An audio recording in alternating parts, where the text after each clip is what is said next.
जम्मू कश्मीर से लेकर के और देश के हर हिस्से में जो चुनाव, उसके लिए ध्रुवाधार प्रचार किया 2 दिन के लिए। जो एक भारत का एक बड़ा, इसको आप कह सकते हैं कोई सांप्रदायिक आधार तो कह नहीं सकते स्वामी विवेकानंद के लिए।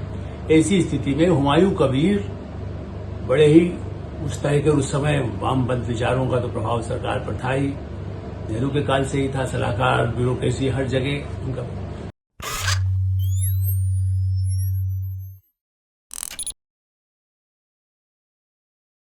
नमस्कार, मैं हूं आलोक मेहता।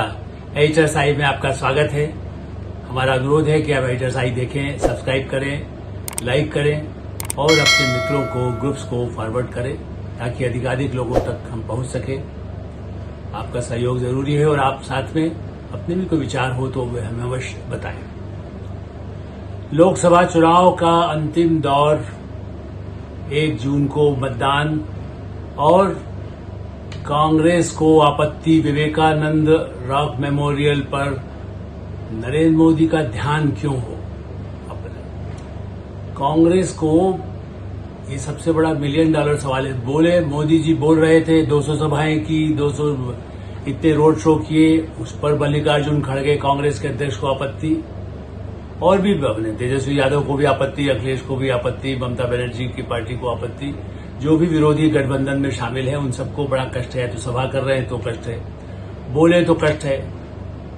प्रधानमंत्री नरेंद्र मोदी चुनाव की इतनी सारी व्यवस्था जिसको सब मान रहे हैं, कांग्रेस पार्टी और दूसरी पार्टी मान रही है, भाई उन्होंने धुआंधार प्रचार किया सड़कों पर, लोगों के बीच, दूर दराज के हर इलाके में, गर्मी में, कहीं तूफान में, जैसे हवाई जहाज जब चलता है, और उसके बाद जम्मू कश्मीर से लेकर के और देश के हर हिस्से में जो चुनाव, उसके लिए धुआंधार प्रचार किया 2 दिन के लिए। जो एक भारत का एक बड़ा, इसको आप कह सकते हैं कोई सांप्रदायिक आधार तो कह नहीं सकते स्वामी विवेकानंद के लिए। ठीक है, वो हिंदू धर्म की उनकी आस्था है, हिंदू धर्म के प्रति उनका था, लेकिन उनका ज्ञान, स्वामी विवेकानंद का ज्ञान तो तब भी माना गया। और उनकी स्मृति में जो स्मारक बना है कन्याकुमारी में, वहां जाकर के आप 45 घंटे ध्यान करना चाहते हैं, मतलब एकांत में, चूंकि बहुत मारा मारी, इतनी भाषणबाजी, सब कुछ हो गया, सबकी सुनी, सबको सुनाई, लेकिन मेरे आप जानकारी आपको दूसरी, इसकी चर्चा तो आप टीवी अखबार में सब सुन ही रहे होंगे। कांग्रेस को पेट में दर्द आज से नहीं है, कांग्रेस को विवेकानंद स्मारक से ही कष्ट रहा है। ये लोग भूल रहे हैं आज की चर्चा करने वाले।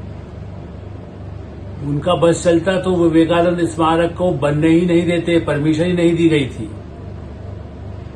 इसलिए कि मैं पत्रकारिता में आ चुका था और चूंकि हिंदुस्तान समाचार एजेंसी में काम कर रहा था, जहां कई और भी विचारधारा के लोग थे, लेकिन राष्ट्रीय स्वयंसेवक संघ का एक प्रमुख भूमिका थी।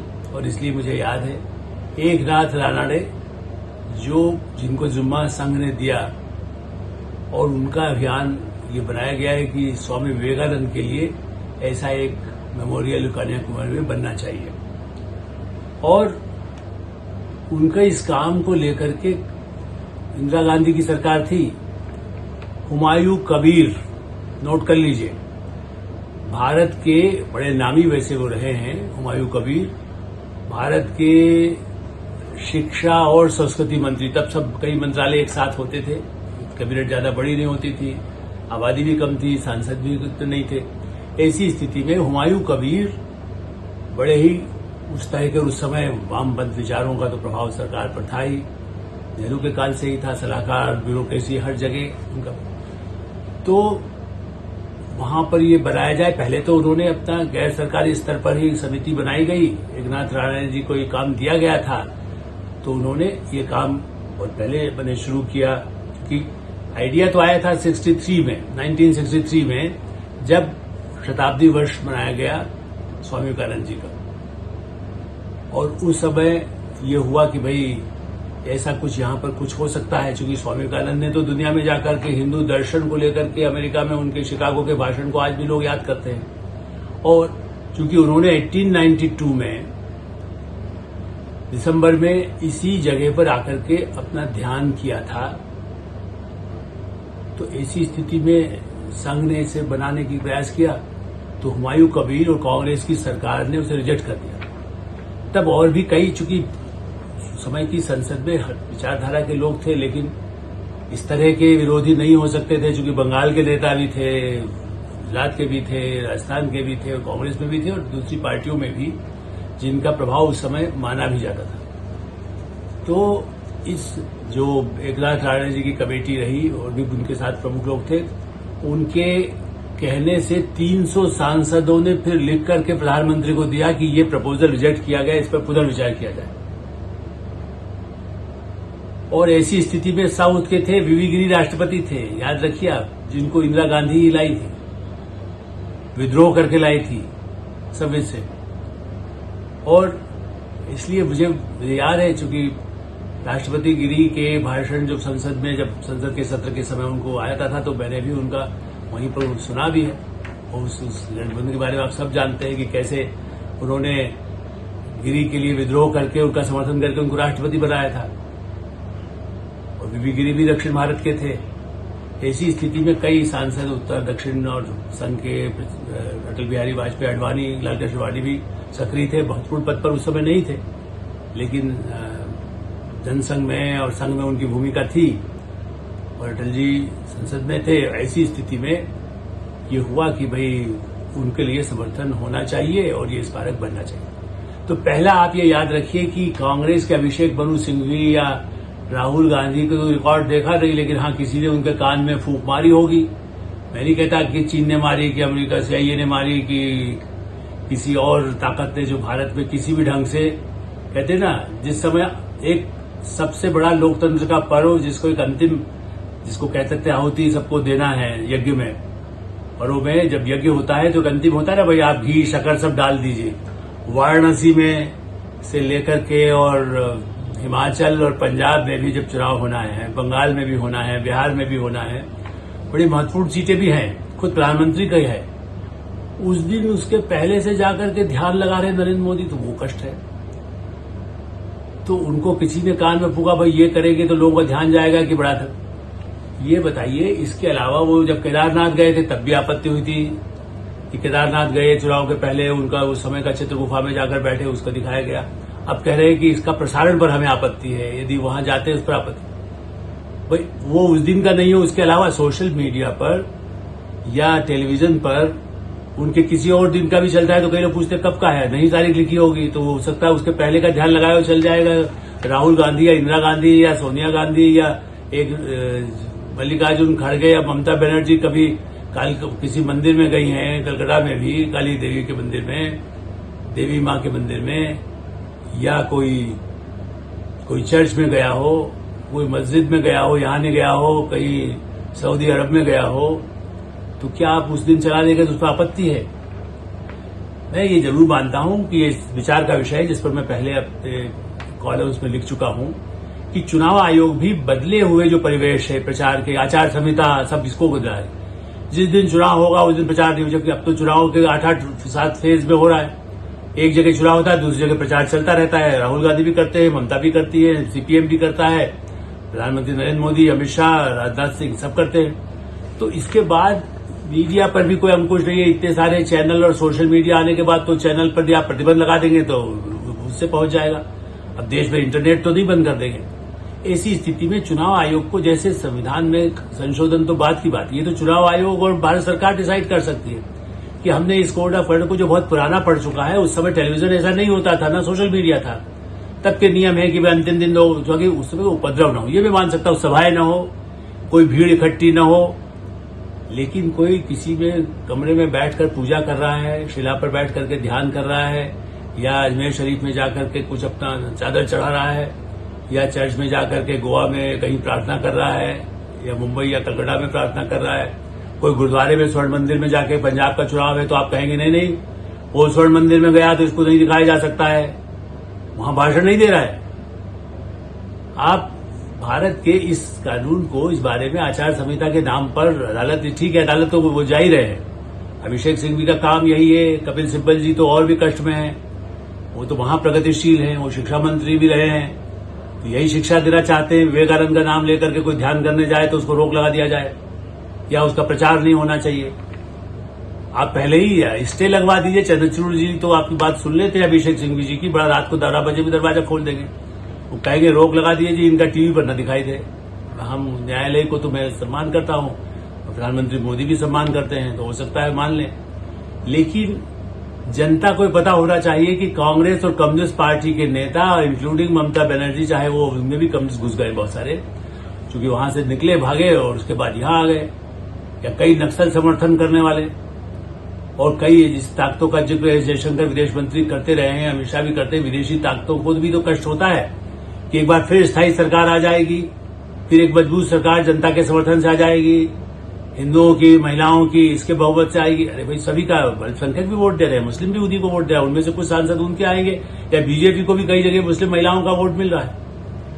इतनी रिपोर्ट्स आई है हमारे पास, उसमें है कि इस तरह की बड़े संख्या में अल्पसंख्यक, चाहे वो लखनऊ में हो, मुजफ्फरनगर में हो, अहमदाबाद में हो, देश के हर हिस्से में, हैदराबाद में हो, वो लोगों ने भी, कर्नाटक में हो, वो भी बीजेपी को वोट दे, तो उनकी अपनी स्वतंत्रता है, उसको वोट देना चाहे, और नहीं भी दे रहे हो तो उसका मतलब क्या ये है कि आप उनके ऊपर कोई जाता है तो उस पर करते हैं। ये हिपोक्रेसी, पाखंड नहीं है, ये भूल जाते हैं। मैं दूसरा पहलू बताऊंगा, केदारनाथ वो जाते हैं तो कहा जी आपने दिखाया गुफा में टीवी पर, हाँ ये ठीक है कि आज जब कैमरा मैन आग्रह करते हैं और चैनल को सबसे अच्छा लगता है कि भारत का प्रधानमंत्री कहाँ है। अमेरिका में भी लोग देखते हैं, शिकागो में बैठा हुआ हमारा भारतीय, या ब्रिटेन में बैठा है, या घाना में बैठा है, या कहीं फिजी में और मॉरिशस में, वो भी देखते हैं हमारे प्रधानमंत्री बड़ा ही ध्यान लगाते हैं, धर्म के प्रति उनकी आस्था है।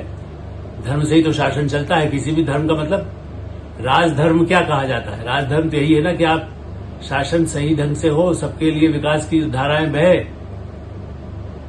गंगा यदि शिव जी की जटा से निकली तो गंगा इसीलिए तो है, गंगा ने बुलाया मोदी को वाराणसी, चुनाव वो जीते, पहले भी जीत चुके हैं, 2 बार जीत चुके हैं, तीसरी बार भी जीत जाएंगे।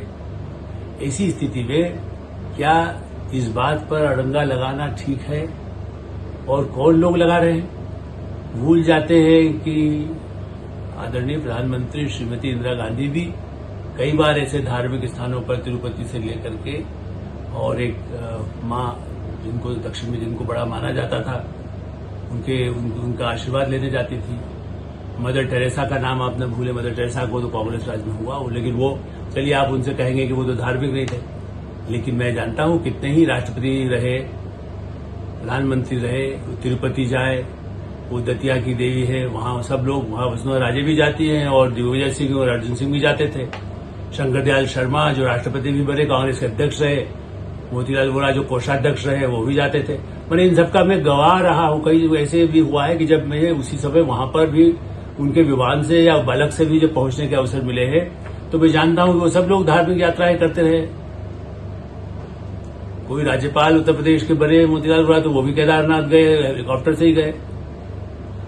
तो ये कहना कि प्रधानमंत्री, लेकिन हाँ, तब सोशल मीडिया और नहीं टेलीविजन मीडिया ही उतना नहीं था। एजेंसी खबर देती थी, एक आध फोटो, मेरी किसी नेता के साथ गए तो एक आध फोटो कहीं बड़ी मुश्किल से मिलता है, और अपना फोटो मिलता है। उस समय फोटो भी, कैमरे भी ऐसे नहीं होते थे बहुत आधुनिक कि आप कहीं से कैसे सेल्फी खींच ले।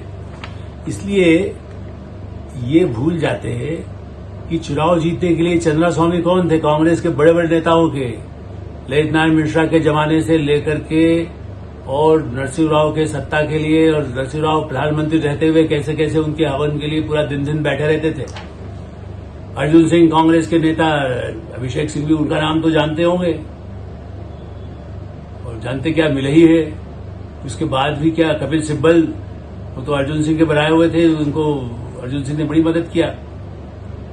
क्या नहीं मालूम है अर्जुन सिंह मोनी बाबा के यहाँ जाकर क्या करते थे? क्षिप्रा नदी के किनारे अंदर जाकर के खड़े रह जाते थे मोनी बाबा कहने से, क्या, और वहीं पर जाकर के भैरव मंदिर, दूसरे मंदिरों में जाकर के सुबह जाना है तो 3 बजे से जाकर नदी पे खड़े रहिए। बाद में उनके पैर भी खराब हो गए इसी चक्कर में, पानी गंदा था वहां बहुत, प्रदूषण की चिंता नहीं थी, लेकिन प्रधानमंत्री बनने की इच्छा थी अर्जुन सिंह की, तो मोनी बाबा के उसमें वहां चले गए।